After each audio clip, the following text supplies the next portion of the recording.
આ બધું ષડયંત્ર હું એમ માનું છું કોંગ્રેસ પ્રેરિત હતું।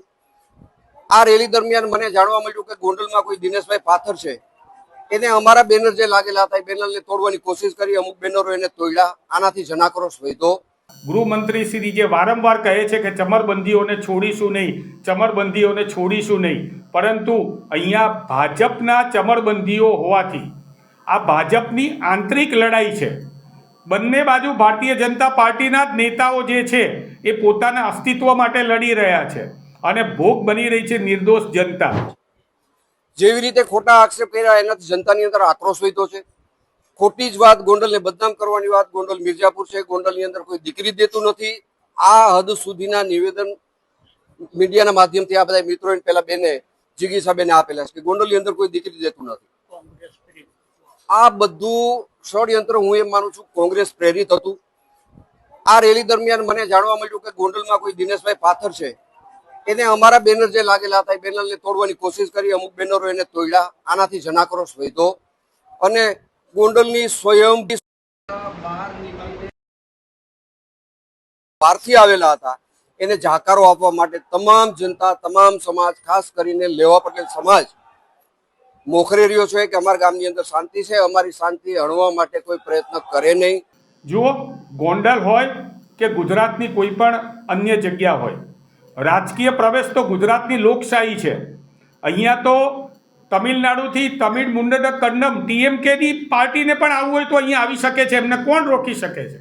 પરંતુ એમને આવતા રોકવા કોણ માગે છે એ બહુ મહત્વનું છે।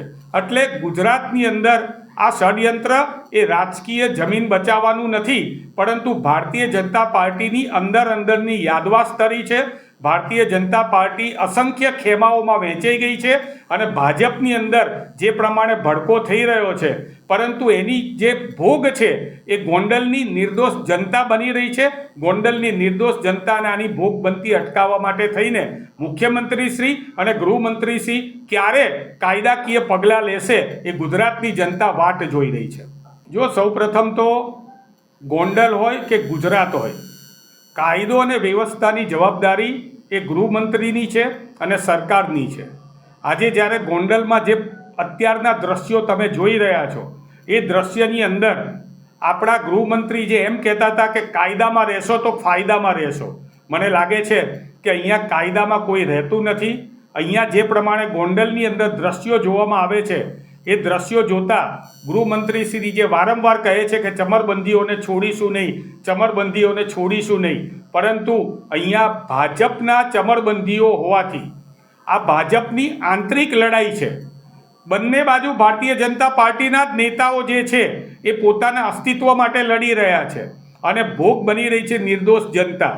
ભૂતકાળમાં અમરેલીની અંદર પણ ભાજપના ધારાસભ્ય અને ત્યાંના જિલ્લા પંચાયતના સભ્યો વચ્ચે આવી લડાઈ થઈ હતી અને ભોગ બની હતી એક નિર્દોષ આપણી પાટીદારની બહેન પાયલબેન, અને એ પાયલબેન ગોટીને જે પ્રમાણે એમને હેરાન કરવામાં આવ્યા, પ્રતિપીડિત કરવામાં આવ્યા, પગમાં લાકડીઓ મારવામાં આવી, આ બધું વસ્તુ જે છે એનો તો અત્યારે હાઈકોર્ટમાં કેસ ચાલી જ રહ્યો છે અને એને તો સજા મળવાની જ છે। પરંતુ ગોંડલની અંદર કાયદો અને વ્યવસ્થાની સંભાળવાની જેની જવાબદારી છે તેઓ આની અંદર નિષ્ફળ રહ્યા છે અને ભારતીય જનતા પાર્ટીની યાદવાસ્તરી છે એ હવે એક છેલ્લે નીચલા સ્તર ઉપર પહોંચી ગઈ હોય એમ લાગી રહ્યું છે। સરકારે તાત્કાલિક કાયદો અને વ્યવસ્થા સુધારવા માટે પગલાં લેવા જોઈએ અને મને લાગે છે કે ગૃહમંત્રી શ્રી જે છે એ પોતે ચમરબંધીઓને છોડીશું નહીં એ વાક્યનું રટણ ના કરે અને સાચે જે પ્રમાણે પેલું ગુંડાઓનું લિસ્ટ બનાવ્યું હતું એમાં ખુલ્લી તલવારો લઈને ફરતા અને બંદૂકો બતાવતા ગુંડાઓને પણ ઉમેરે અને એમની સામે પણ પગલાં લે એવી ગુજરાતની જનતા અપેક્ષા રાખે છે।